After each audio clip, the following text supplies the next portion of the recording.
እንዴ ርብቃ ምን እያደረግሽ ነው? ርብቃ ምንድን ነው የምትሰሪው? ስጪኝ ወረቀት። ርብቃ ተይ፣ በኋላ ይቆጥሻል። እኔ ነግሬሻለሁ። ጋሼ ኧረ ይቆጧት እንጂ ኧረ ይቆጧት ጋሼ። እርስዎ ደግሞ ወሬውን ብቻ ነው የሚያውቁት አይደል? እስኪ ተቆጣ። ተይ ልጄ፣ እሱን ወረቀት እንዳትቀጭ። ሚጣ ይኸውልሽ፣ እሱን ወረቀት ለሚኪያስ መልሽ። እሱ ወረቀት ማለት የእሱ ብቻ አይደለም፣ የጎረቤቶቻችን የሁላችንም ተስፋ ያለው እሱ ወረቀት ነው። አዎ ብሩኬ፣ አንተ ልክ ነህ። ይሄ ወረቀት የጎረቤቶቻችሁ የእናንተም ተስፋ ነው። ንገራት ብሩክ። እንግዲያውስ ለጎረቤቶቻችን ተስፋ ብዬ የብሩኬ ተስፋ ሲጨርቆ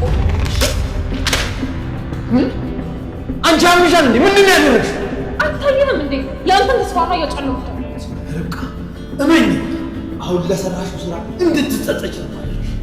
ምን ልትገናኝ ነው? አንቺ ምንድን ነው የምትይው? እኔ ወደ ፍልሽ ነኝ። አዎ ጋሽ በቃ እንደዛ ነው የሚሻለው። ቶሎ በሉ ከዚህ ይዛት። ልቀቃቸው። ሂሩት የምታደርጊው ነገር ይታወቅሻል። አቁሚ ብዬሻል። ምንም አላውቅም። ልጆቼን ልቀቃቸው እያልኩ ነው። መልቀቅ ካለበትም እሱ ነው የሚለቅሽ፣ እኔ አይደለም። ሰላም ውድ የማርኮን ሲኔማ ቤተሰቦች እንዴት አላችሁልኝ? አዳዲስ ቤተሰቦች ደግሞ ሰብስክራይብ እያደረጋችሁ አብራችሁ እስከ መጨረሻው ቆዩ። ርብቃ ለመጀመሪያ ጊዜ ታሪክ ሰርታለች። ከምታስቡት በላይ ሚኪን ህይወቱን አጨልማበታለች። ሚኪ የተቃጠለውን ቤት ከሰራላቸው በኋላ ምንም ከሀብቱ ድርሻ እንደሌለ ቡርኬ የፈረመበትን ወረቀት ያለምንም ማቅማማት ነበረ ርብቃ የቀደደችው።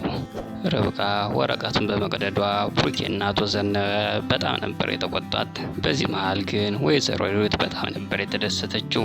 ለምን መሰላችሁ? ከዚህ በፊት አብረን እንስራና ሀብቱን ሁለታችን እንካፈል ብላው ከርቷት ነበር። ለዛም ነው ደስተኛ የሆነችው። ርብቃ ከዚህ ይልቅ የተሻለ ሀሳብ እንዳላት ለነ ቡርኬ ነግራቸዋለች። የፍርድ ቤቱን ጉዳይ ለትንሽ ከመታገስ እንዳለባቸውም ነግራቸዋለች። ግን ቡርኬ ሰዎቹ ከተጎዱ በኋላ ገንዘቡን ባገኘው ምንም አይጠቅመኝም፣ በዛ ላይ ደግሞ ጠላቶች ሊገድሉ ይችላሉ። ስለዚህ ከመሞቴ በፊት ጎረቤቶችንና እናንተን ቦታ ማስያዝ አለብኝ ይላል። እንዳለውም ቤቱን ሳያሰራላቸው ቡርኬ ከሞተ እነ ርብቃ ጎዳና ይሞቱ ነው የሚሆኑት። ስለዚህ ወረቀቱ ላይ በድጋሚ መፈረም አለብኝ ብሏል። ይህን ነገር ደግሞ ርብቃ አትቀበለውም። ርብቃ አይሆንም ብትለውም ግን ቡርኬ ሊቀበላት አልቻለም። ተስፋ ቁረጭ፣ ይሄ ነገር ያበቃላት ነው ብሏታል። እሷን አልሰማት ሲል በሌላ ሰው ለማስቆም ሞክራለች። እኔን ካልሰማኝ ልዕልት ሊሰማት ይችላል፣ ስለዚህ ለልዕልት መናገር አለብኝ ብላለች። እናም ሊያደርገው ስላሰበው ነገር ነግራትም አለች። ልዕልትን በበኩሏ በምትችለው ነገር ሁሉ ለማስቆም እንደምትሞክር ተናግራለች። ግን የምትገርም ልጅ ናት። ይሄን ነገር ደውላ ከነገረቻት በኋላ የቅናት መንፈሷ ደግሞ ተነስቶባታል። የእውነት ግን እኔን እምቢ ብሎ እሷን እሺ ካላት አንላቅቃትም ብላለች። እንዳለችውም ርብቃንም አይሆንም ብሎ በልዕልት ሀሳብ ተስማምቶ ውሉ ላይ መፈረሙ ትቶታል። በሌላኛው ጉዳያችን ስንመለስ ወይዘሮ ሂሩትና ሚኪ መከባበር አቁመዋል።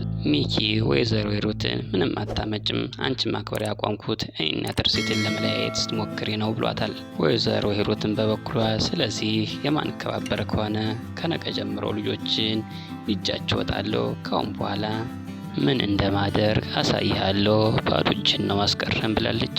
በነገራችን ላይ ትርሲት ከሞተች በኋላ ከዚህ ቤት ትልቅ ጦርነት ተጀምሯል። ሚኪና ወይዘሮ ሂሩት ልጆችን እንደ ጦር መሳሪያ እየተጠቀሟቸው ይገኛሉ።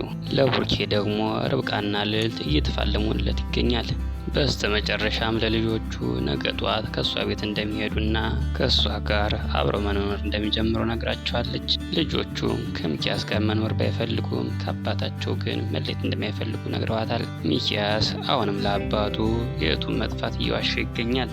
ሚኪ የውሉን ወረቀት ርብቃ ስለቀደደችበት በጣም ተናዶባታል። ይሄ ወረቀት ለአንቺ የሚጠቅምሽ ነበር፣ ስለዚህ የመጀመሪያ ጎዳና ወጪ አንቺ ሆነም ትሆኝም ብሏታል። ርብቃም በበኩሏ ምንም አታመጣም፣ ዝም ብለን እንደ መንደር ውሻ አትጮህም ብለዋለች። ልጆቹ ቡርኬን ሊሰናበቱት ነው። ከአያታቸው ጋር ለመኖር ሊሄዱ እንደሆነም ነግረውታል። ይህን ነገር ይሰማ በጣም ነበር የተናደደው። ሲጀመር ማን ፈቅዶላት ነው ይዛችሁ የምትሄደው? ከዚህ ቤት ንቅንቅ አትሏትም ብሏል። ሚኪም በበኩሉ እኔን ይመለከተኛል፣ ባልወልዳቸው ልጆች ናቸው፣ ለዚህ ከዚህ ቤት ነው የሚያድጉትም ብሏል። ብሩኬም ልጆቹ ማለት የእናታቸው አደራ ናቸው፣ ስለዚህ ከዚህ ቤት አይሄዱም እያለ ይገኛል። በስተመጨረሻም በዚህ ሁሉ ክርክር መሃል አቶ ዘነበ አስታራቂ ሀሳብ አምጥተዋል። ልጆቹ ከማን ጋር መኖር እንደሚፈልጉ የእነሱ ምርጫ እስኪ እንስማም ብሏል። ማንን የሚመሩት ይመስላችኋል? ሚኪን፣ ወይዘሮ ትርሲትን ወይስ ቡሩኬን?